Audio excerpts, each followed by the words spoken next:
Today we talk about the return of the Mandalorian and the disappearance of Boba Fett in his own show. EA's trying to get Star Wars right again, and Lucasfilm, unsurprisingly, cancels another movie. All that and more here on Chatooine.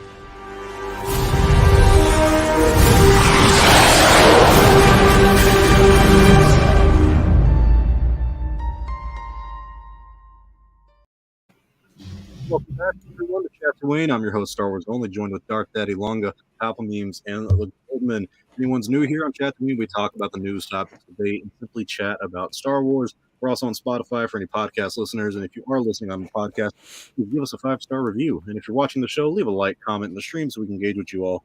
Super chat questions are answered, but remember, we're only doing a few more episodes here on Star Wars Only. If you guys haven't checked out the Chatooine YouTube channel, we are going to be moving everything over there. As soon as Book of Boba Fett and Mandalorian wraps up, we are going to move everything to the official Chatooine channel. Is it just me, or does this mic sound terrible? Is my mic fucking up? It does. Yeah, it was. Yeah, it was kind of. It was muffled. But you sound fine now though. While you were talking, weird. It was muffled though. That is so fucking weird. Well, I fixed that shit. Yeah, you're good now. You're actually good now. Oh, I'll fuck with it behind the scenes as per usual because it's always something wrong on my end. But anyways, we do have a new episode of the Book of Din Djarin that came out. So I'll leave the floor to you guys while I fuck with my mic for a second. I thought it was a great episode. I imagine everyone else feels the same. But Lunga, please lead the way. What were your thoughts? Yeah, on I mean, this of the Book of Boba Fett? You know, Disney's marketing so bad, they didn't tell us that we were getting season 3 of Mandalorian. That we just watched the season premiere of Mandalorian season 3. It was great. It was spectacular. The show is so goddamn amazing. Only if it wasn't part of the Book of Boba Fett, because nothing else made sense, because it did not tie into the series at all, except for the last minute where Fennec Shand shows up. But literally, it had nothing to do with the Book of Boba Fett at all whatsoever. Nothing. But it was still a great episode. I mean, 9.5 out of 10. It was spectacular. It gave me everything I wanted. It shows me why I like The Mandalorian. It shows me why I like these new series that were coming from Star Wars, and what got me so hype for everything else, except for Book of Boba Fett. Oh, Star Wars Only's gone. He disappeared. Yeah, Lunga, I'm with you there. I agree. It was a little too far out of Boba Fett himself, which is a big problem I had with it. But I still give this episode a 10 out of 10 because you're right. It's Mandalorian season 3 pilot episode, right? No one's denying that. This is clearly a setup for the Mandalorian season 3. However, where we differ is the ending of Book of Boba Fett, and that is this huge war that they're setting up. I am extremely hyped about that. Do I think they could have set it up a little bit better with this episode? Yeah, absolutely. But this was all Din Djarin, and I'm fine with that because Din Djarin's Din Djarin. How can you not like him? He's one of the best characters in Star Wars, especially with the new Star Wars. He's got so much depth and development and all that he's gone through. And they set up a lot of very special things, I think, for his character, which is him actually going to see Grogu. So that confirms to us that he knows where Grogu is, and that was something that I thought was really special that I took away from the episode. Now, the confusing part is he said that he's going to go see him first and then come back to help Boba Fett. Where did that come from? That doesn't make sense. I would have, I don't know. I don't know the timelines for this stuff. I don't know how long it is until the war is going to officially start, nor does Din Djarin. So to me, it's kind of odd that he's like, yeah, I'll help him even because he helped me, but I have to go see this person first. I don't know. Maybe I'm overthinking it. Maybe it's a nitpick. No, you're not overthinking it. It's because this was supposed to be Mandalorian season 3. That's why. Well, it's just odd time wise. It's like, okay, if there's this big war that's coming, and maybe Fennec should have, iterated that to him a little bit better and kind of let him know, hey, this is on the horizon. But to me, that's a nitpick. I still love this episode. I told you guys last week, and I've been saying to my subscribers, if I see Din Djarin with that Darksaber, I'm going to lose my mind. And what do you know? He had the Darksaber, and it's not like he just had it just on him. No, he used that thing to slice some people in half. I can't tell you how happy that made me. I'm a simp for stupid lightsaber action stuff. Like, I don't care. Like, I'll admit, it was dumb fun, okay? But I love that stuff. Seeing when he's chopping up in the butcher's room, and then the bounty himself sit on the table, and it's so heavy. He just wails down on it, chop the table in half. That's in like the first 3 minutes of this episode. Yeah, it was And it was Star Wars Satrialis. It was literally just it was my child mind coming out as a Star Wars fan, right? Because that's what Star Wars is when you're a 5-year-old. Cool action scenes. But what I really liked, I think maybe more, is everything with the Starfighter, with his new ship. That was so much fun. As someone who's like been super into cars and supercars and stuff my entire life, it's so great to see these segments of them remodeling, restoring these vehicles and all that. I don't know. It was just really great to see. And then something that you can compare to a couple episodes ago with the Power Rangers is the camera work. Did any of you feel how fast that Starfighter was? I mean, Bryce Howard did a great job of conveying how quick that thing really is. And when it they actually click, better than like the Phantom. Imagine how good it is when Robert Absolutely. Rodriguez isn't in control of the cameras. Absolutely, and that was something that really struck to me. Another great scene was the New Republic officers. You know, that was just fun. That was good fun. Did you guys know? Not the main guy who let him go, but the other officer. That's actually Max Lloyd Jones, or I think that's his name. Yeah. The guy who played Luke we looked Skywalker. it up this morning. Yeah. So that really cool little detail there. I didn't know that until someone posted it later. That was really fun. And then of course he hit that button. I forgot what they called it. That just made him zoom right out of there. I'm like, okay, yeah, I'm on board. Because we heard that the Naboo Starfighter was going to be in it. And I've always said, we may have talked about this on the show last week. I don't remember. But at some point somewhere I said that I hope it's not that yellow, because that would look really, really ugly with the guy in chrome inside it. But thankfully it's not. It's basically the color of his Beskar, which is just that flat kind of shiny aluminum. But I'm giving this, it sounds funny, but I am giving this episode a 10 out of 10. There is not a single dull moment in this. The story worked out. We got so much great exposition for the what do they call that when the Empire destroyed Mandalore? The Night of 1,000 Tears or something like that. Yeah, 1,000 Tears. The Great Purge, Night of 1,000 Tears. We can go to history in our real world and compare it to Crystal Knock and all sorts of stuff. You know, like really, really great stuff going on there. And I thought the CG work for it was pretty good. It looked like it was kind of the same explosion happening over and over again, just a nuclear bomb going off. But I mean, hey, you know, I understand the budget isn't completely there for these shows compared to a movie, so I don't expect a full-on CG environment that just looks absolutely stunning. But still, the exposition of everything. Is this the first time we learned that the Darksaber is made of Beskar? Yeah, I don't think they ever mentioned that. I don't think they mentioned it, but I didn't think in canon at least. It's not like an important detail, but it's like a small detail that like we've wondered about that like they kind of went over. I want to say before we hear Goldman's take, one thing that I noticed about this episode. Actually, you know what? I'll let Goldman go first before I give my thoughts. Please, Goldman. Well, I'm not going to repeat what you guys said. I thoroughly enjoyed the episode for pretty much all the reasons you guys said. But I came to a realization while watching this episode, and it's that this era of the Mandoverse, Mandalorian, the Book of Boba Fett, Ahsoka, and if the Rangers of the New Republic ever happens, those 4 shows, I think it is a disservice to make those shows 4 different shows. And I think what they should have done is just had one show called Star Wars Outer Rim, Star Wars Not in the Mid Rim, Star Wars something, and have the first season be Mando season 1, the second season be Mando season 2, and then the third season be Boba season 1. The reason why I say this is because if you watch this episode without having watched The Mandalorian, you're missing so much. You can watch the first 4 not having watched The Mandalorian and pretty much understand what's going on. I mean, the only things you're missing are how Boba got his armor back, but is that really important? No. And the weird thing about this episode, and it's not that this episode didn't have Boba. There's been plenty of shows out there where there's been an episode or 2 without the main character so they could focus on another character. The weird thing about this episode, and it's not bad, the weird thing about this episode is that it was all about Mando, who has his own series, and we were introduced to some very important details to his story that didn't happen in his show. Like, we got the realization about the Night of 1,000 Tears in the Book of Boba Fett, not in The Mandalorian. We found out where the armor is. That other guy was Jon Favreau, right? Yeah. Yeah. Oh, Lisa's really? voice. The Vizsla guy, yeah.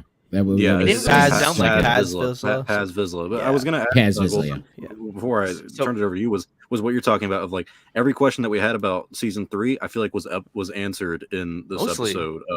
The Book of and Boba Fett, even though it's pretty much the Mandalorian. so it's odd. It's not so much odd that the Book of Boba Fett is focusing on another character. For me, it's odd that we're getting such important answers to questions about the Mandalorian in this show. I think they could have. I mean, I'm not upset. Again, it's very conflicting because I loved this episode a lot. It just reminded me how Mando is such a better character than Boba Fett.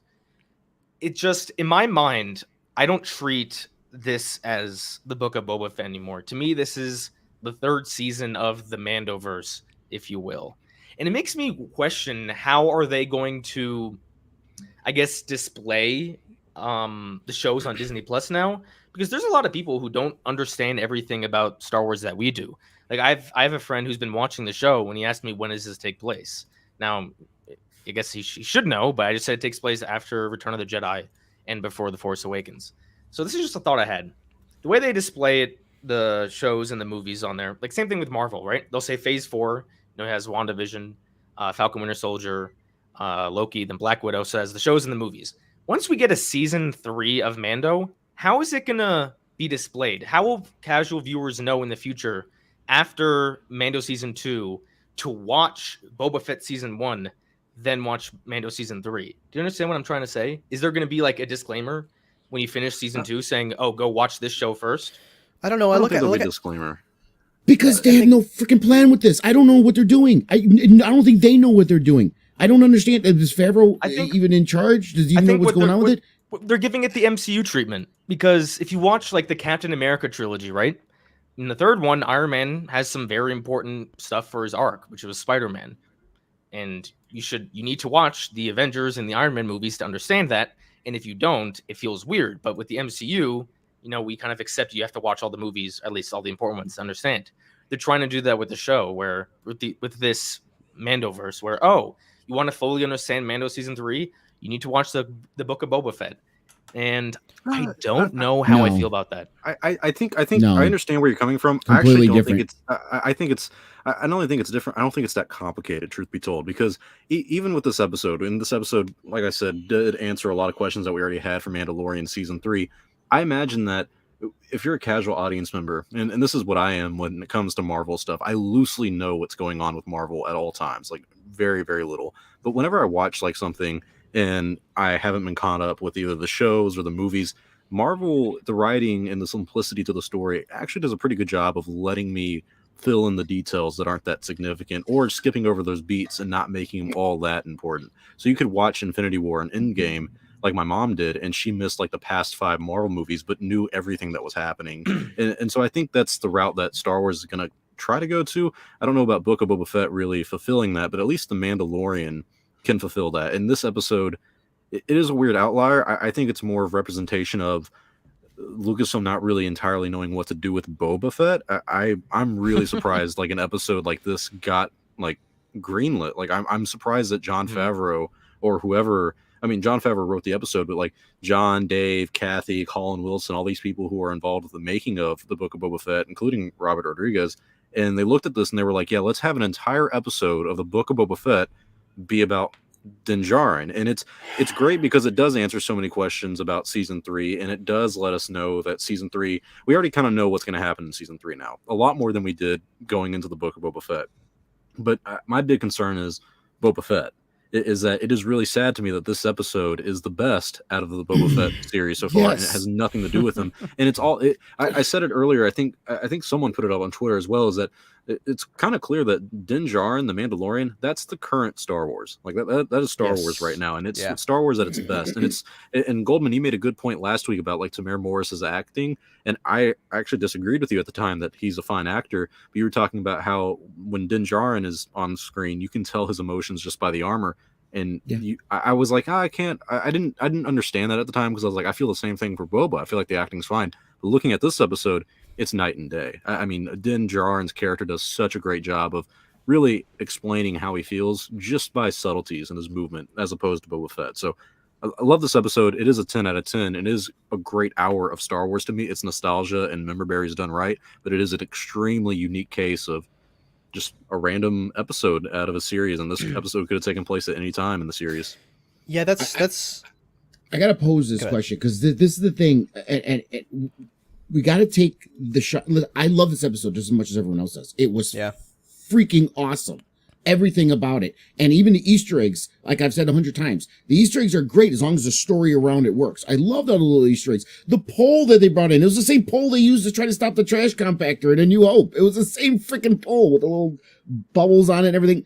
There were so many Easter eggs and they worked well. The episode was great. But I gotta tell everyone, how can you rationalize that this was a great part of the Book of Boba Fett without mentioning Mando, without mentioning Mando season 3, without mentioning what's going on with Din Djarin? What does this add to the series of the Book of Boba Fett? What does it add to Boba's story? What does it add to what he's trying to do with this criminal underworld? It adds absolutely nothing to it. You can like the episode, but when I hear people say how, it was a great part of Book of Boba Fett, it can't be, because it does nothing for the... Even when Goldman, when you said, they focus on other characters before, sure. If they had a whole episode focusing on Fennec Shand, who's been in the series, that would make more sense. Yes. Din Djarin has not been in the series.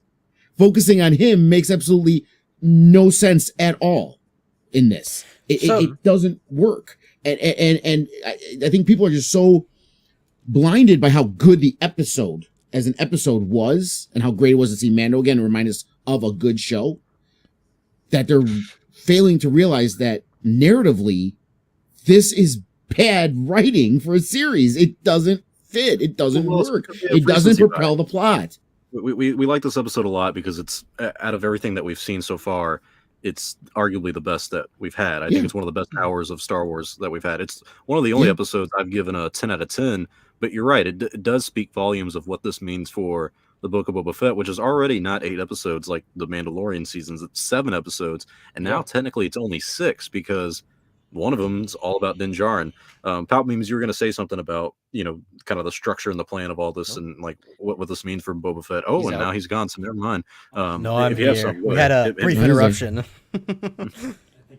My brother just watched the episode. I already know what he's going to say. Come on, come tell the audience. Yeah, come tell us. Let's hear Palpa Bros. That the best episode of the Book of Boba Fett doesn't include Boba Fett. Yeah, he's on with us. Yeah, I'll agree. Yeah. Well, that's the point I was gonna bring up. Is I think the best way to compare this is episode 5 of season 2.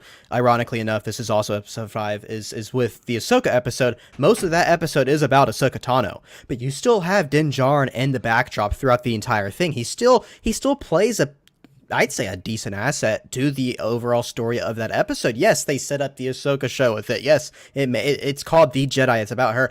But this is different. This is an episode that I love, and I love it because we love the character of Din Djarin. It's a very well-written episode. But if you showed me that episode, put the Mandalorian title card on, and told me this is from season 3, then I'd be like, okay, yeah, it's from season 3. Because it was. Yeah, to me. It was. To me, that's a problem. I think if you're going to have a huge episode with Din Djarin, I am fine with that. But you need to connect it more with the actual show itself that he's being presented in. I think, how would you guys have felt? Because this is what I thought this episode was going to be. I thought this episode was going to be Fennec Shand and Boba Fett are going to try and recruit people. And the first guy they're going to go recruit is Din Djarin. So the episode, some stuff happens, and they have to go. They learn where he's about and where he's at, and they go and find him. Episode ends. Yeah, answer me this, Palpa Memes. What? Answer me this. She says they were looking for him. How did she know he was on Tatooine? He just randomly showed up there on a Star Freighter, which was another, by the way, cheap advertisement for that stupid hotel again. How did she know he was even there? Oh, Fennec Shand at the end of the episode? Yeah, how did she know he was there? She came asking the mechanic about Din Djarin. Word goes around. Spaz told her. Word goes around. We saw in chapter 3, the Mos Espa Vespas, they reported to Boba when they saw the Pikes come off the ship. So one of them probably saw Mando come off the ship and be like, hey, you looking for this guy? And Fennec's like, oh yeah, we just happened to talk about him a few days ago. Awesome. It is kind of bad plot convenience. I can agree with that. It's a bit It was a funny scene when the what's that lady's name? The mechanic. I always No forget idea, her name. but she's awesome. She's hilarious. I remember people hated her on season 2, and I was like, No, I loved loved her too. I have loved her from the Yeah. start. But I love that scene where she's like, "Yeah, I got the security system up. Don't worry." And then Fennec Shan's just sitting right there, like, "Hey, Dude, she Jen." slept with Jawas. She slept with Jawas. Okay, I've seen. Good for her. I saw people in a Discord server. I'm not gonna say which one it was, complaining that it was woke. I'm like, it was a joke. It was a joke. You're not. I don't like little people over here. It's not my Star Wars. Gosh, she was hilarious though, and she's like, "Yeah, they're kind of furry." I was like, Yeah. "What?"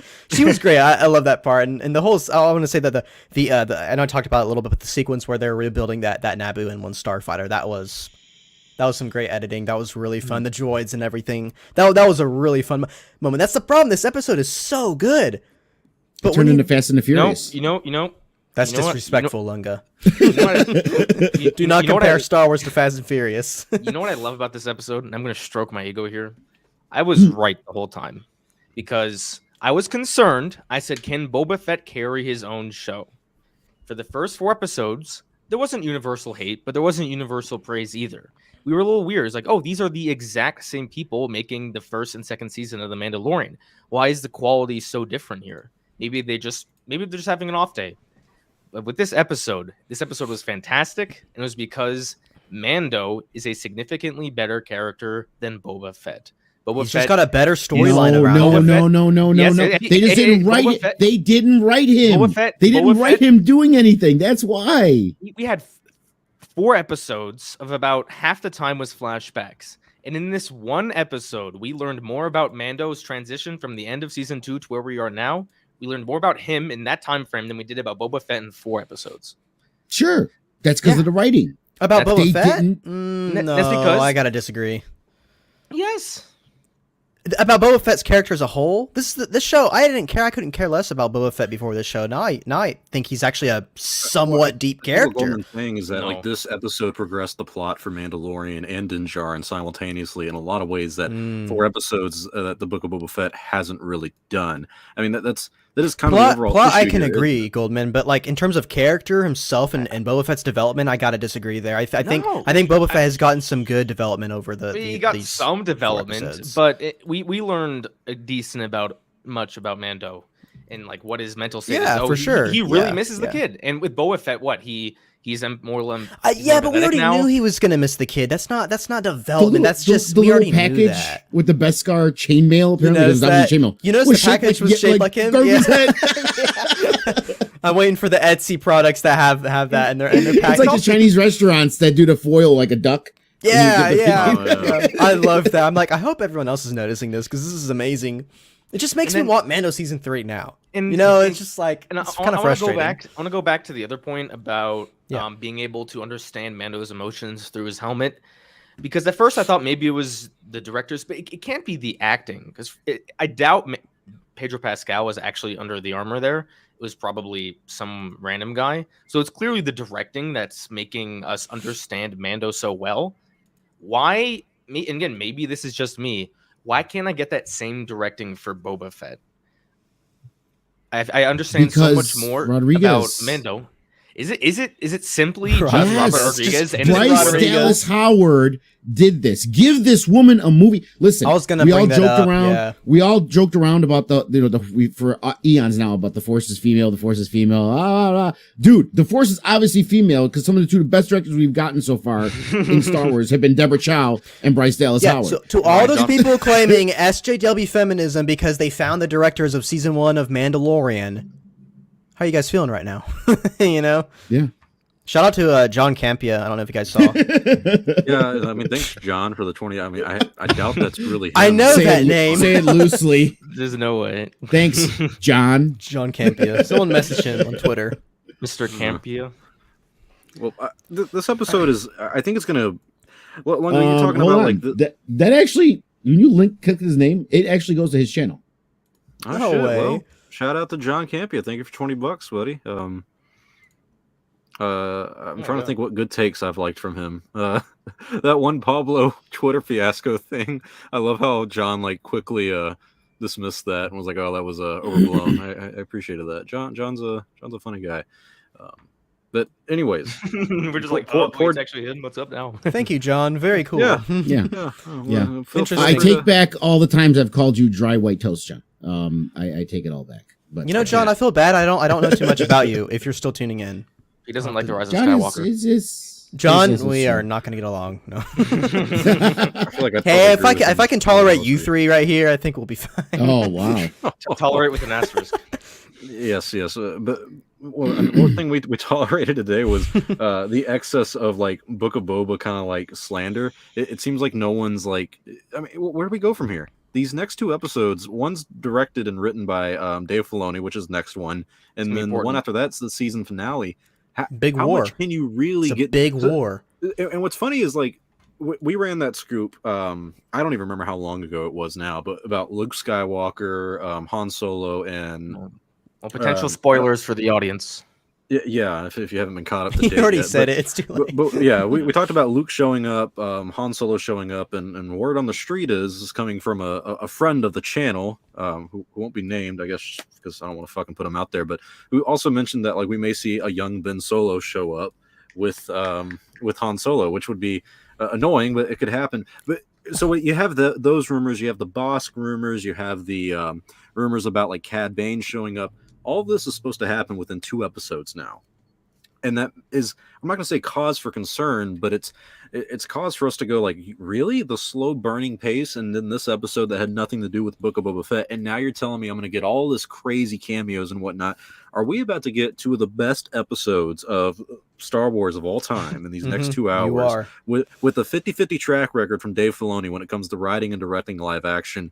Or do you think we're going to be? I mean, don't forget, people want Kira to show up as well. I mean, could 4 or 5 main big characters like that show up? Han Solo with Ben Solo, Luke Skywalker with possibly having Grogu, Bosk, Cad Bane. That's like 6-7 people right there, and then Kira on top of that. Do you guys really think we could have all those characters in 2 episodes? No, And it can all be part of the war. If we see Luke, it's going to be for, again, some weird reason. Mando, like, I need to stop here first. And he's going to stop there. Hey, what's up, guys? Handle a package, put on a little chainmail armor, and then leave. That's going to be the Luke cameo. It's not going to play any part to the story. I can't see Luke fighting in the war. That I don't know. I don't. Yeah. I'm not saying they couldn't make it work, but it's like, okay, so how did Luke? Why did Luke? Why would Luke go there? I wouldn't be surprised. I think Lucasfilm realizes how much people miss Luke, and they might be like, "Oh, we want him now involved with this." Yeah, but does I can see it Lucasfilm happening. also realize oversaturating something like this, especially if you're using like a CGI deepfake character, is not a good thing? I hope they Lucasfilm realize hasn't that. oversaturated anything in so long at this point, though. I think they're willing to put all their eggs in one basket if its name is Jon Favreau at the moment. This is a curious point. What if they come up with an extra episode out of nowhere? What if like a week after?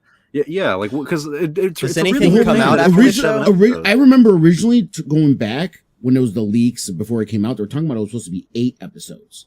Yeah. When they came out with those titles, which were all wrong, obviously, by the way, of the Of course. episodes. But they said originally it was supposed to be 8. So who knows? I feel like there the a titles precedent- changed.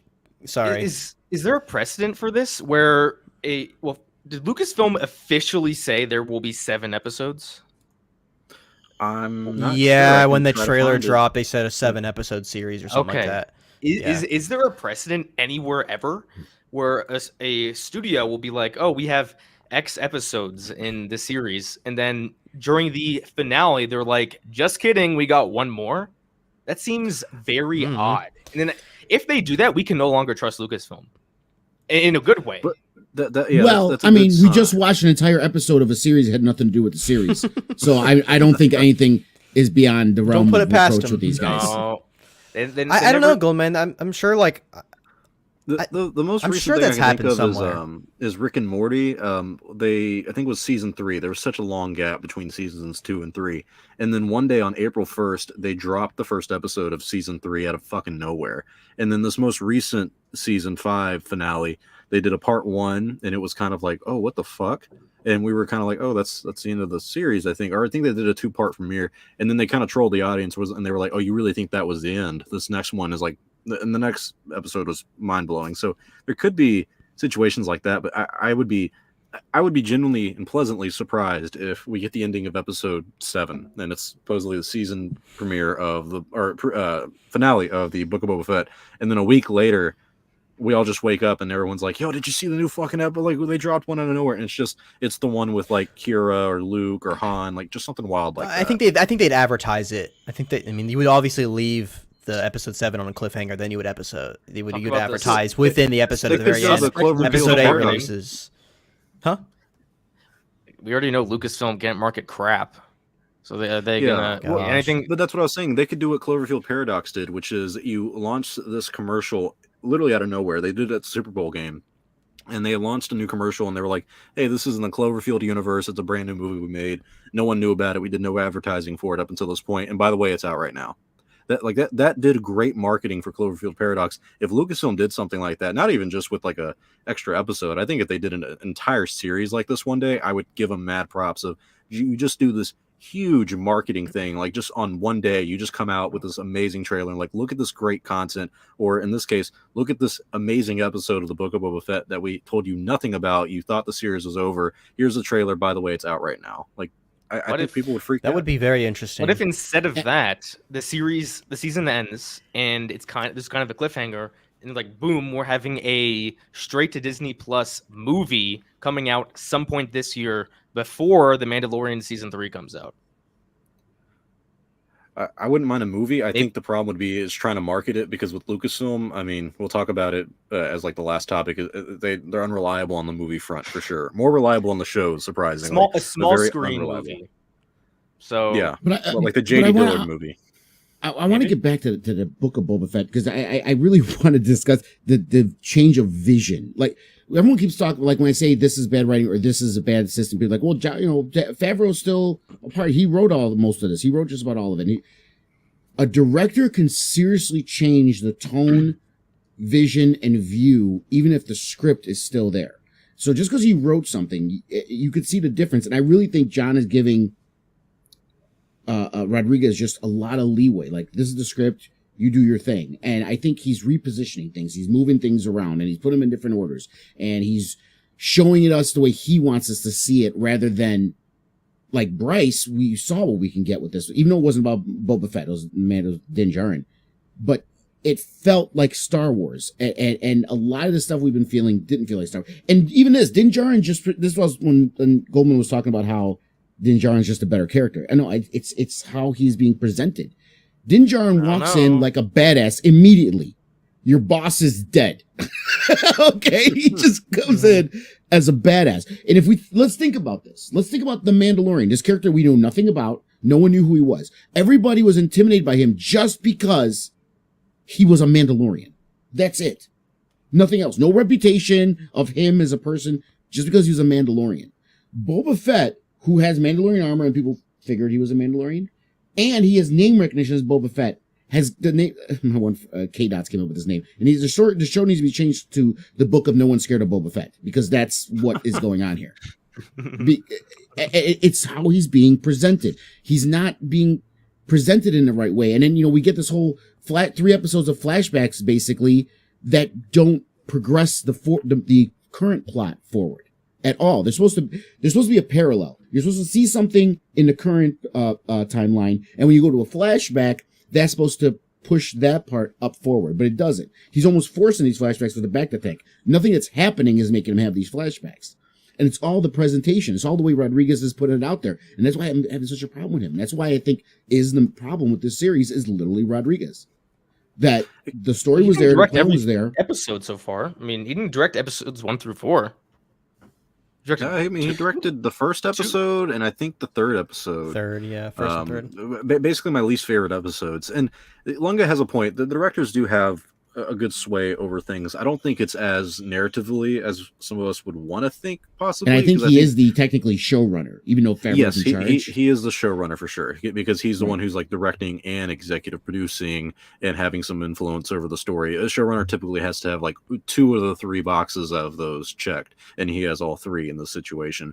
And so I think that Jon Favreau is doing a well job for the most part writing the series and making it feel connected to the Mandalorian. There, of course, is some errors along the way. I think they've realized, and one of the main reasons with this episode is that Boba isn't all that interesting compared to Din Djarin. Din Djarin's a clean slate, easy to start with. You just build this character the way you want to. Boba, you have a lot of explanations to what happened to him and what you need to show about this character and his motivations. And so it is weird that for 4 episodes, we've gotten his characterization. We've gotten a little bit of his motivation now. But now on the last 2 episodes, we're just now getting started on what the series is actually about. So that does give me some cause for concern. And honestly, before we move on to the next topic, I will say it does make me feel like a season 2 is indefinite with this show. I don't think I'm going to like that. But I feel like that's just naturally where the story is progressing. Any final comments before we move on to our next topic about the video game side of Star Wars? I'm way more hyped for Mandalorian season 3 now. Yep. I can tell you that much. So Super this is hype. a little bit of a side comment. So according to Wikipedia, Jon Favreau wrote all the episodes and co-wrote the 6th episode with Dave Filoni.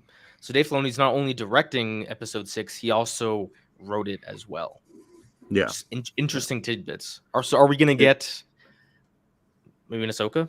Probably not Ahsoka. Yeah, why but is he no, writing an spoiler. episode? You know, I think there's going to be some big usually things. when Dave writes that's- something, I feel like, oh, something special here. Oh, it's Yeah. the first Well, episode. it's of the something series. special, but it's also like part of the agreement with Lucasfilm that John had of like you gotta kind of guide Dave in these things, and Dave's getting more and more control and power as the experience grows. Do you think? And as far as I- final thoughts go, what we were talking about, what I was trying to say in the DMs, which it's hard to type it all out when we're discussing it.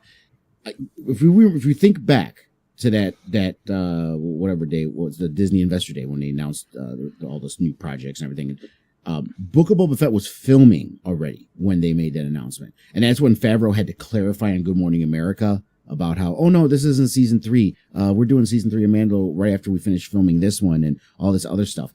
I really think that originally planned this Book of Boba Fett was supposed to be season 3 of The Mandalorian. And The Mandalorian was going to be in it. There's going to be stuff going on with it, including Boba Fett. And then they shifted and like, let's make this a standalone thing.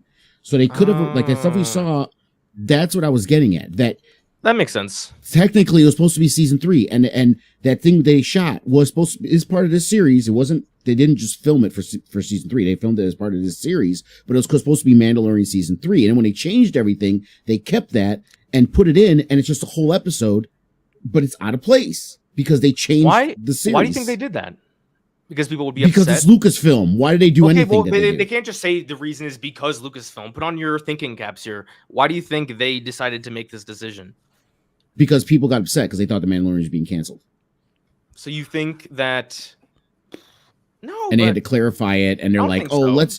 let's switch it off." And I really think too, because they were sharing the same stage, I think they were filming stuff for Mando season 3 at the same time while they were there. I really think that they were doing that. Well, that's what Just some of the stuff. actors have kind of said is like they don't really know what show or series they were filming for. Right. So They didn't know. I'm pretty confident. Yeah. There's got to be some truth to the fact that like when they were filming this, they were like, okay, like we got to have this tie-in with the Book of Boba Fett. Oh shit, COVID's a thing. We got to shut down for a little bit. And also like during that time, like the Rangers of the New Republic ordeal was going on. So they probably had to course adjust just a little bit, but I don't think it's drastic. Like I don't think this was supposed to be the first episode of season 3 of The Mandalorian because it clearly ends with like a big hint about Boba Fett specifically. But I do think they probably added things like with the armor that wasn't supposed to be in this episode. But regardless, No. I'm really happy with what they did. We did get a big announcement yesterday though. Was it yesterday or the day before? About Star Wars video games, and that is specifically EA Star Wars. For a while we've been I fucking hate what EA has done with Star Wars for the past 10 years. Wasted a lot of our times, but they came out with an announcement recently off of the awful disaster that is Battlefield 2042, and basically saying that EA and Lucasfilm Games are working on 3 new Star Wars games. One of them is going to be a first-person shooter. Another one is going to be the sequel to Jedi Fallen Order. It's just going to be a Jedi series. And the third game is a strategy game. They're all in development at the moment, and all of them are actually being developed by Respawn Entertainment. And Respawn, who I do love as a game developer, they have made Titanfall, they have made Apex Legends, and they also made Jedi Fallen Order. So this team is now spearheading 3 separate Star Wars games, and I don't know when they're coming out. They're all in active development, but round table, what do you guys think about this? Is this like a new era for EA Star Wars? Does EA finally care about Star Wars? Palp Memes, I'm curious what you think about this, since me and you are probably the more interested of the video game side of things, but also because this clearly means DICE fucked up. Battlefront 3 is never going to happen under EA, and this is kind of the final nail in the coffin. No, if a Battlefront 3 ever happens, it's just going to be called Battlefront or something completely different under a different studio, because DICE they don't own Battlefront, all right? That's Lucasfilm / Disney. This news it's exciting, obviously, to have, finally, we do have this confirmation, but it's not surprising at all that they said out time and time again at their investors meetings that they are doubling down on Star Wars games. They are going to be making a lot more. They have stuff currently in the works. It's just now that it's officially announced kind of what they are is the exciting part. I'm glad that EA's, I don't know. I think when EA has competition, then they start trying a little bit, at least a little bit harder, because the problem with EA Star Wars for so many years, for the decade is there's no competition. So it seemed like they didn't really have to try. They put minimum effort and minimum money into the things and everything. And they just kind of trying to make as much money out of it as possible, which inevitably led to the disaster that came about from Battlefront 2. I always want to give them the benefit of the doubt, because they have made great games before. Their studios have made amazing games before. I will always say Battlefront 2, the new one, became a really great game and a game that I have a lot of fond memories of. But that's because of the DICE. That's because they were forced to let DICE do what they needed to do for the game. I think we have Star Wars Jedi 2. It's not necessarily a Fallen Order sequel. There's a lot of confusion and miscommunications on that. It's not Fallen Order sequel. It's a Star Wars Jedi sequel, which is interesting. Then we have a strategy game. So I think it's going to be close to like Empire at War or whatever. And then finally we have another first-person shooting game, which is not going to be a Battlefront. I think it's going to be close to like how 1313 was, which is a pretty big deal. First-person shooter, though. I thought that was first-person shooter. It was third person, so. but I do agree with you. Bespin Bulletin did say a long time ago, and this still has kind of gone under the radar, that he heard about a bounty hunter game in the works, and it wasn't Star Wars Hunters, the mobile game that's coming out. Microsoft is apparently working on a Mandalorian game, so that's still happening. But yet again, I don't really think that's considered the bounty hunter game. So that first-person shooter game from EA may actually be the bounty hunter game that he's been teasing at for about a year or so. But we haven't really. It makes sense with everything going on in Star Wars right now. I have some thoughts. Well, for one, I know I posed this question in the chat before, where we were like, "Is this a sequel to Jedi Fallen Order, or is it another game in the Star Wars Jedi series?"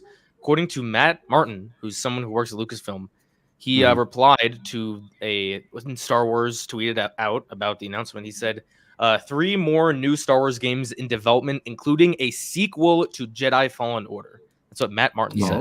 I think people were reading. I think they were. Yeah, I think it was getting a little ready too much. The official post from EA was a little vague, because they said the next game in the Star Wars Jedi series, but Matt Martin says it's a sequel to Fallen Order. So he said for sure. I stand corrected on that. Yeah, I always heard that it was going to be. Speaking of Fallen Order, yeah. We did get a BD droid. Yes. Yeah. I meant to bring that up. Okay, no, I just forgot. You guys get the Last Jedi reference in this past episode?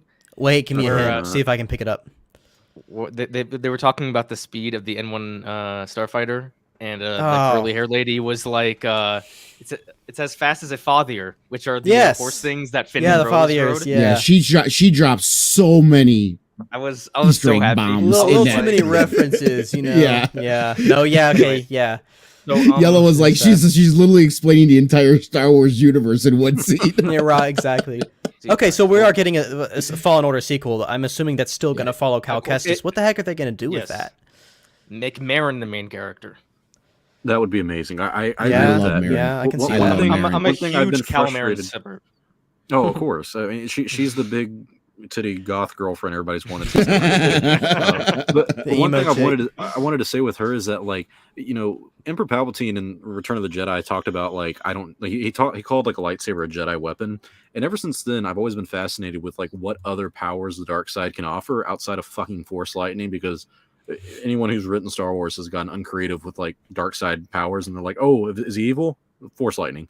Like, I want something different. And so I think Yeah. Marin could be a unique aspect of that, where like if we get to play as her as one of the main characters in an upcoming Jedi Fallen Order game, whatever you're going to call it in the end, it would be really cool to see what she does with like without a lightsaber. She doesn't use a lightsaber at all. All her combat is based off of like magic, like dark side magic, or maybe she even learns like how to use light side magic from Cal. I mean, there's so many cool possibilities with a character like her. And also I want to add, there have been rumors that Darth Maul could show up in the sequel to the game, and I think with the timeline, it works pretty well. So I'm really interested in what the sequel to that game could do. Ahsoka. I don't know. That must be like a very vague rumor, but I've heard Ahsoka thrown around. Is on the table. The thing that's interesting about Maul there is that we saw him at the end of Solo. You know, he's in charge of a whole criminal organization, and then in Rebels, he's hiding out in Malachor. And we still don't have that connective tissue. So maybe there's something where they go fight Crimson Dawn, and then if Darth Maul's in it, Kira might be in it. That makes me happy. So you never know. Or it's all going to happen in Book of Boba Fett, and yeah. But so final episode. Stop. Yeah, maybe good. Well, what do you guys think about like the stuff with EA? Like, is this a good sign to you guys for like yes. EA as a company? Does this give you more faith? Because to me, I'm still maybe being stubborn. I think it's a little too late. I actually would be surprised if all three of these games end up happening. But it is Respawn, and Respawn not only has a good track record, they tried so hard with Jedi Fallen Order's marketing. I remember being at Celebration and hearing like the director of the game being like, EA is not that involved. Like they just told us make a game and we did. I swear to God, they're not touching this game. Like they were really adamant about them having creative freedom. I think EA learned their lesson with all the past stuff with DICE and have more faith in Respawn. But do you guys think this is a dawn of a new era for EA Star Wars? Go ahead, Lunga. I mean, I know you have a serious grudge with EA, like big time grudge. With I would EA. love to take a shit on the CEO's desk and tell him to go fuck himself, and be like, 10 years I waited, 10 years. Again, and me not, being that deep into the gaming part of it, it's like, again, it's just EA still to me. I still look at them as a sports game. EA, it's in the game. That's what they are. Yeah. It's in the game. That's who they are. So it's no surprise that they don't do great with this. But maybe give them a chance. Who knows? Let's see what they can do with it. I mean, Lucasfilm is now, things are a little bit different at Lucasfilm, so maybe they'll ask for something. I mean, we know Lucasfilm doesn't want to give creative freedom to anybody, blood and bone. So, maybe they're going to, be more hands-on or make this but I guess it could be. I don't think it's going to be a huge deal. I mean, do you want, maybe it's just the way I look at things. Do you want to play every single Star Wars game that comes out just because it's Star Wars? Yeah. Yes. Mostly. Yes. See, that's... I mean, I bought Squadrons for I played it for an hour. I was like, this isn't for me, and I stopped. Wasted $40, but I still tried it. I still have to try it with the VR. My son left me his VR stuff when he moved out, and I still got to try it with the VR. I haven't done that yet. People swear by it. People say it's good luck finding a game though or a match. Yeah.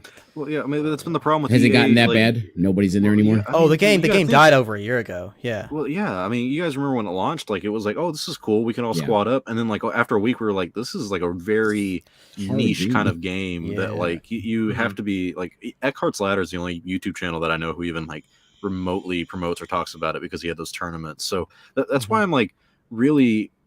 I really think this is a reactionary move by EA because I think they realize how bad they dropped the ball on Star Wars and like mainly with the sales of Jedi Fallen Order being as well as they were. And then you have all these new announcements for Star Wars video games and they're like, oh, you actually can make a Star Wars video game. You don't have to just fucking let it sit on the shelf and use the name to sell it. Now people are interested in Star Wars video games. So I think they're like, okay, well now we need to ramp up what we do with it, even though we're not going to make a Battlefront 3, which is probably the only thing people really want from EA at this point, other than a Jedi Fallen Order story conclusion.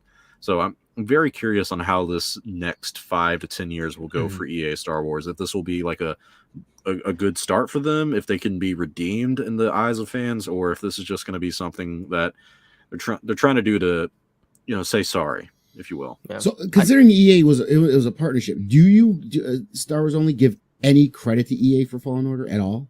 No, not a single credit. You gotta That- give them credit that is for Respawn. taking their hands off and letting Respawn. Yes, Yeah. I will, because for me, like, I will sacrifice Jedi Fallen Order if it meant I didn't have to deal with 10 years of exclusivity, because Jedi Fallen Order happened and the Visceral game Ragtag was canceled.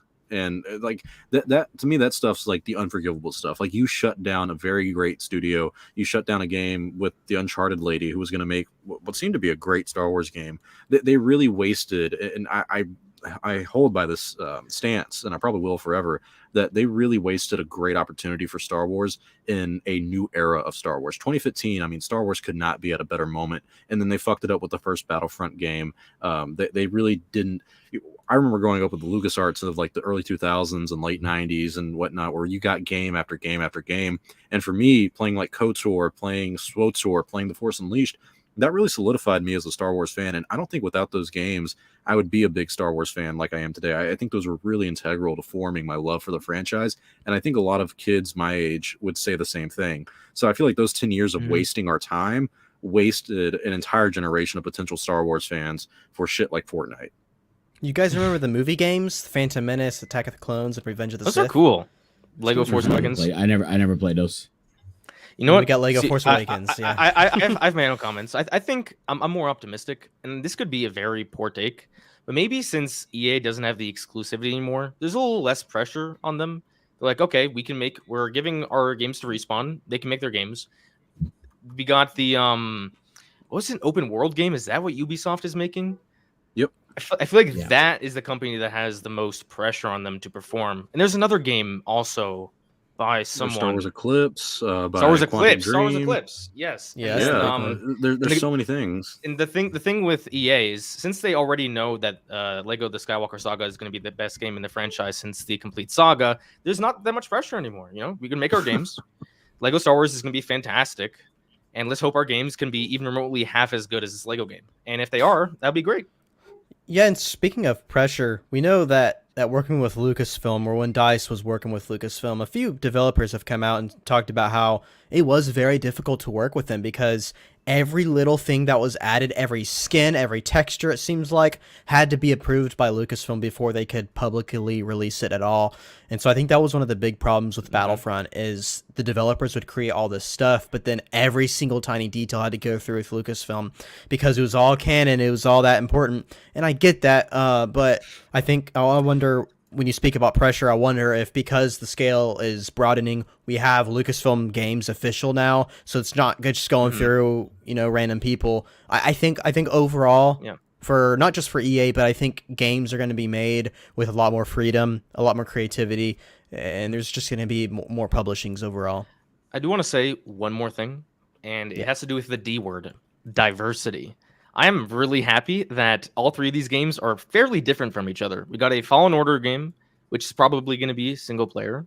Then we got this first-person shooter, which is probably going to have an aspect of multiplayer, I'd assume.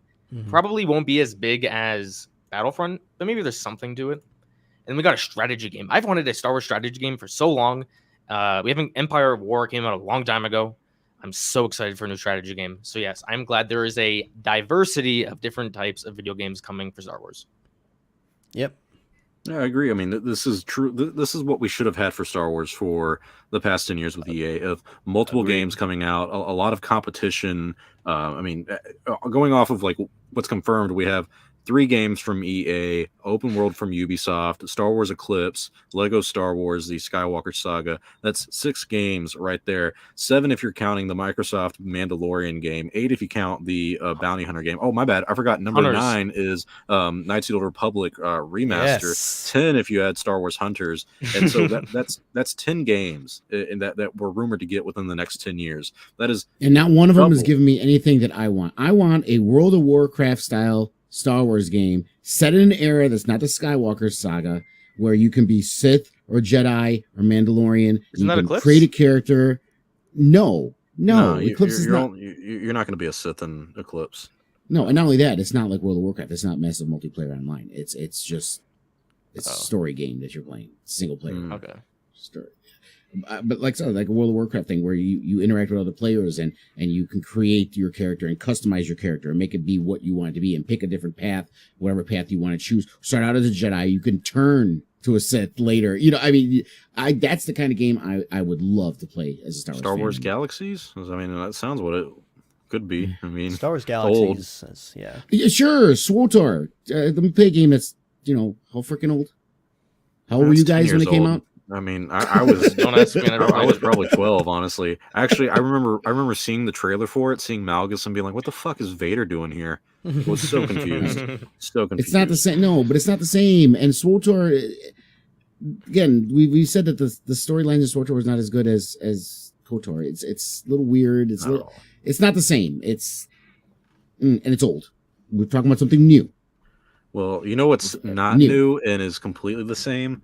Lucasfilm saying "fuck you" to any creator who dares disagree with them. There was some news this past week about Lucasfilm losing yet again another movie. So in 2018, a young adult novel named Children of Blood and Bone, released by I don't know her name, I can't say it, I pronounce it, but she is a Black artist who proud, independent, the usual check boxes, and she made this really great fantasy series that people liked. Caught the attention of Kathleen Kennedy, specifically Kathleen Kennedy. I'm gonna mention that name. And so Queen. in 2019, Lucasfilm picked up the rights to make the Children of Blood and Bone movie. And in recently as 2020, November or December, when they did that Investors Day presentation, Kathleen Kennedy showed that clip and showed the promotional material for Children of Blood and Bone.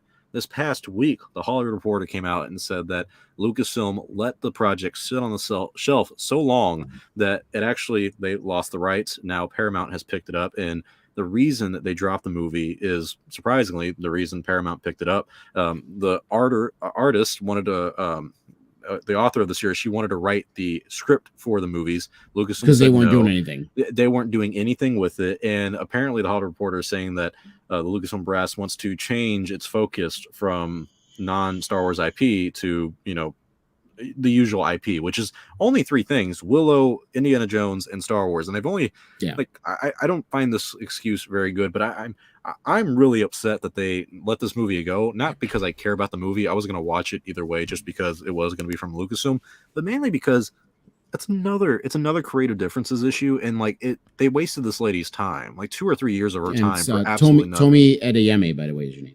Thank you, Tony. I'm just gonna call her that. Tomi, Tomi. Okay, well, shout out to Tomi, and I'm sorry for Tomi and her loss. But do you guys, is this? I know I'm probably in the minority of being upset about this among the Star Wars fandom, but I think this is a good sign of what Lucasfilm is and what it has become. What do you guys think about something like this situation? We talked about it at the end of our stream this morning, actually, with Yellow. Honestly, to me, if it was any studio, it's disrespectful. It's like, because what studios do is they'll hold on. They're not going to give up the rights to anything unless they have to. And this is not just the rights of something. This is the author of the book who wanted to be a part of this. And you just did nothing with it and wasted her time for how long, when she could have been, if you didn't want to do it, she could have been doing it with another studio. You could have just parted ways and just let her go, and she could have taken her IP. Is he gone? Lunga, you're frozen. Yeah, He's Lunga out. is probably missing, but that's okay. He was making a good point about how there's no point of wasting her time, our time, or anything like that. Papa Memes, what do you think about this unfortunate situation? It's just super disappointing overall. I mean, we can talk about the foundings of Lucasfilm, what it was founded upon morally and stuff. It just, I'd say at its heart is letting creators create. We've seen plenty of problems with Star Wars, but this is a more interesting issue that we've seen, which is where the literal writer to something isn't allowed to write for that project. And that to me, I'm with you, only I don't really care about this project. I don't really know a whole lot about it, but to me that's disrespectful. If I write a book and then a company comes up to me and says, "Hey, we want to make a movie off your book," I should have every single right to say, "Hey, okay, but can I write the script, or at least be a co-writer with the script, whatever." We know about the creative differences creative differences with Star Wars, and we all know that Lucasfilm, yes, they have to make sure it goes a certain direction when it comes to the overall story. I get that, but when it comes to something completely different, when it comes to the writer of her own book not being allowed to write the script to the movie, that goes against everything that, in my opinion, Lucasfilm really stood for the longest time. I mean, we all know George, he was very much against the big studio name and how big studios ran everything. I'd like to hear his thoughts on it, honestly, because, I mean, he sold the company to Disney, you know, ironically being so against these big studios. I want to see, I would love to hear him give his thoughts if someone for some reason interviewed him about this. I mostly disagree. I mean, from my point of view, if this is true that this was what happened, where this person thought she would write the script for a movie, and she ended up not doing it, she must have a bad lawyer. If you sign a contract, she sold the scripts to Lucasfilm for a certain amount of time. Make sure in your contract you say, I will get to write this movie. And if it doesn't say that, then don't sign the contract. In my mind, it is that simple. So is it unfortunate? Yes, it continues to show the incompetence of Lucasfilm. But do I feel bad? I feel bad in the sense that they didn't do anything with the project. I don't feel bad in the way that she didn't get to write her own story. She signed a contract. It's not even writing her own story that's the issue. It's not even having the opportunity. I agree with you that she should have.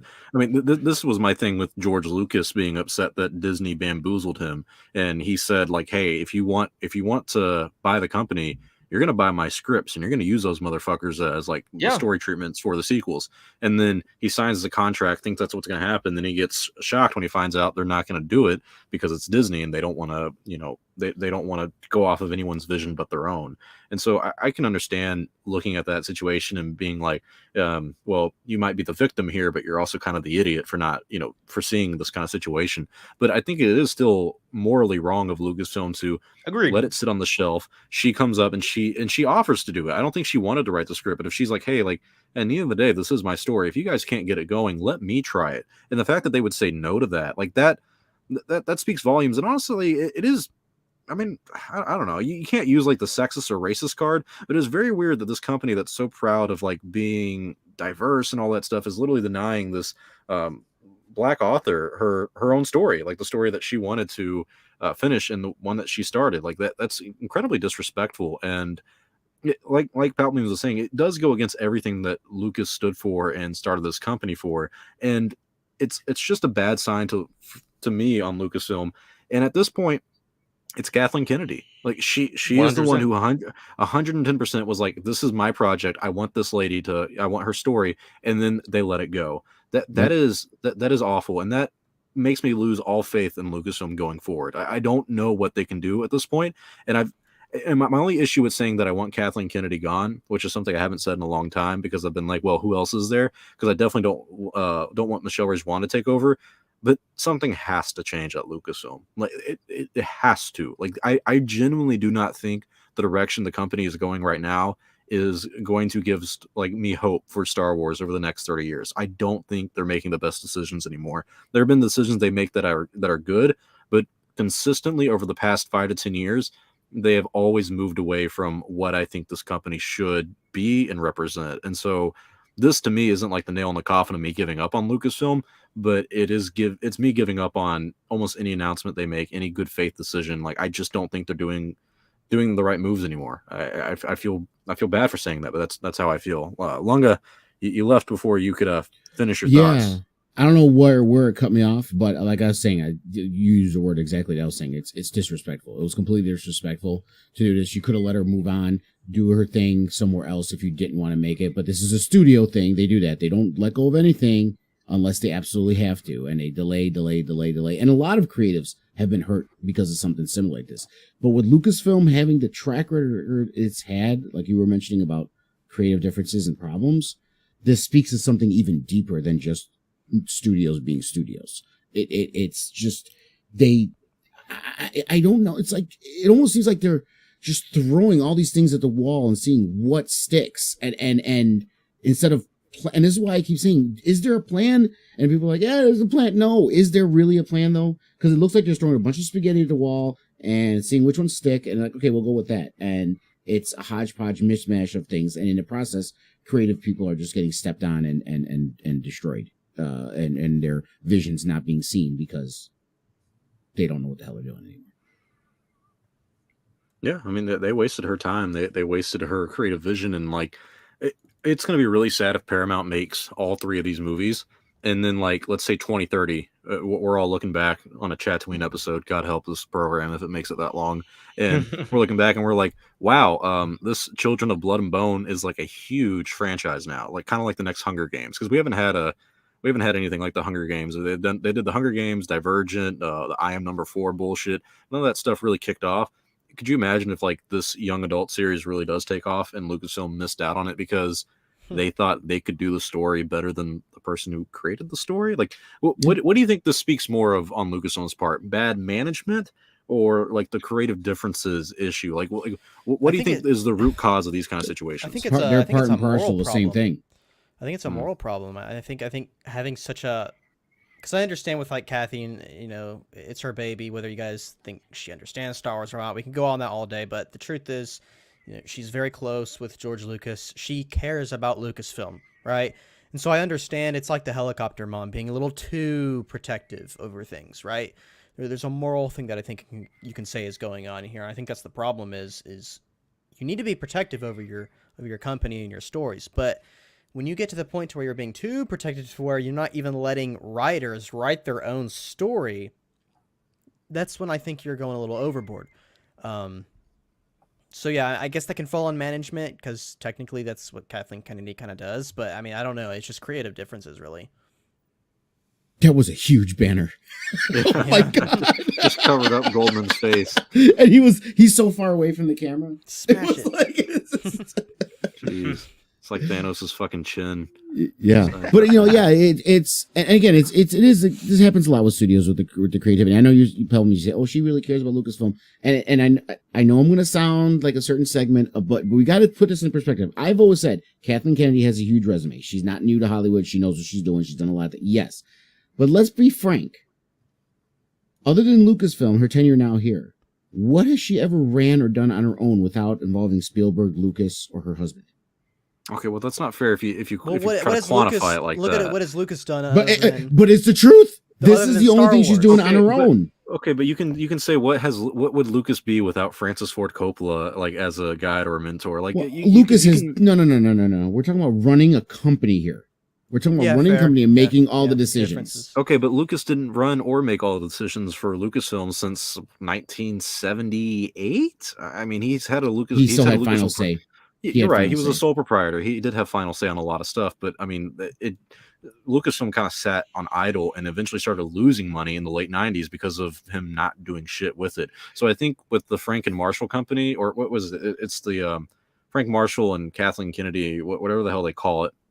That production company has given Kathleen Kennedy like insight, and her working with like Steven Spielberg and all that stuff. But she's never been in charge of a situation like this where she has to literally maintain a historic IP. I mean, she's the closest thing we have to a Kathleen Kennedy in this world is a Kevin Feige. And when we compare the two, you see one guy who's hitting, you see one guy hitting a home run. He's Babe Ruth. He may strike out a few times. He actually strikes out a lot if you really think about it. But do you remember Babe Ruth for strikeouts? No, you remember those home runs. And when he hits Avengers Endgame, he hits Avengers Infinity War, Civil War, and Iron Man, and all this shit. He keeps hitting these home runs. And then Spider-Man, that's actually a Sony product. Yes. And then you look over at Kathleen Kennedy, and you see her just kind of, she's playing softball. She's tossing I'd say Mandalorian's a home run. I mean, Mandalorian made Disney Plus. So yeah, but it's because of Favreau. But it's a yeah, but Infinity War is because of the Russo brothers. No, I mean, you don't know how Marvel works? Marvel doesn't let their creators create that much. I'll give it that. That is exactly. A very good point. Feige still has. Okay, I mean, he lets them do their thing. Like, be yourselves. Be your direct. I want your vision. But this is the storyboard. You don't go outside of Fair this. enough. Yeah, you're right. That kind of hit me after I said it. You know, after I said, "Well, look at this." Fair enough. Yeah. Can I provide some statements? I have some more context to provide for this because someone in the comments said something about Fox, and I looked it up, and it's kind of true. Where the person's book was initially picked up by Fox, in 2017, and then after Disney bought Fox, it kind of got lost around. Kathleen Kennedy took somewhat of an interest in it, and then decided to do nothing with it. So that doesn't help it. That makes it sound worse. So why'd they announce it? That makes it sound worse. They announced if it was it? something that they didn't really even want, then why not let it go? Yeah, it was announced at the investors. I'm just providing extra context. I appreciate it. The context, it does help, and it makes sense how it like gets into their hands, but it makes it look worse that like this thing was already kind of up in the air on what was going to happen with it anyways. And she was like, "Oh, I'll take that. That's a cute little African girl. What a great project for Lucasfilm over Diversity." Yeah. And then she goes, "Oh, she actually doesn't know what she's doing. We're just gonna let that die out." It's like, come on, like you wasted everyone's time. Yet again, it goes back to like, stop making announcements that are on things that are not going to happen. Yeah. And I kid you not, literally right after they announced Children of Blood and Bone, if you look at that Investors Day presentation, immediately after, Rogue Squadron, a new film by Patty Jenkins, and we're just so excited to work with her. And both of those films either delayed indefinitely or just not going to happen. Like that is where I get frustrated with, where it's like you thought after the disaster of the sequels and the spin-off movie productions, you would think that they had learned their lesson and been like, okay, like we'll let these people do their thing. But the last thing I'll say is that it seems like they haven't. It seems like Lucasfilm is making the same mistake over and over and over again, and now we're in the double digits of the amount of projects they have made that either have been canceled, had major director changes, had writer changes, or it's quotation marks creative differences. It's a pattern. Every single one besides The Last Jedi. Every single one. Well, that and now Book of Boba and Mandalorian. Like if we want to count shows, movies. Yeah, movies wise, the only thing that hasn't had a major production issue is The Last Jedi. All it had was a script. Like script rewrites for a delay that was going to happen. So yeah, but that's the one that Kathleen like kept her hands out of the most. She just let Ryan do his thing. Yep, whatever you wanted. Right. So amazingly, the ones that they don't get involved with is one that didn't have problems because they let him do his things, and it happened to be the one that was the most controversial. But no, Yellow said it this morning about this whole Blood and Bone thing. It's Lucasfilm wanted their Black Panther, and they dropped the ball on it, and that's what happened. All the gravitas without any of the risk at this point. But that's all the time we have today. You guys have any closing statements before you want to leave? Any last things about the Book of Boba Fett Chapter 6 that comes out next week, or EA Star Wars, or Lucasfilm killing off children? Hashtag ban Robert Rodriguez from Star Wars. That's all I have to say. That's a good point. Well, he'll be in the last episode. I would rather see another Ryan Johnson thing than Robert Rodriguez come back. That's a hot fucking take. He's directing a Mando season 3 episode. At least Ryan understands camera work, okay? At least he understands camera work. Yeah, Ryan's great. Ryan's great at directing. Yeah. He's good. All right. Well, if that's it, thank you guys for all tuning in. Don't forget, 2 more episodes of Book of Boba Fett, and that means only 2, maybe 3 if we get a surprise episode of Book of Boba. I think I promised 4 more episodes of Chatooine on this channel, but maybe I'll fail to meet that. But anyways, only a couple more episodes of Chatooine are going to be on the Star Wars Only channel. Please subscribe to the official Chatooine channel. It is in the description below. Same with our Twitter, our Instagram, as well as Lunga's, Papa Memes, Goldman's. Everyone's channel is in the description below, so please check it out there. If you're going to check us out on Spotify, leave a 5-star review. If you missed the show, just watch it again on Spotify tomorrow. Thank you all for watching. Until next time, my friends, may the Force be with you always. What?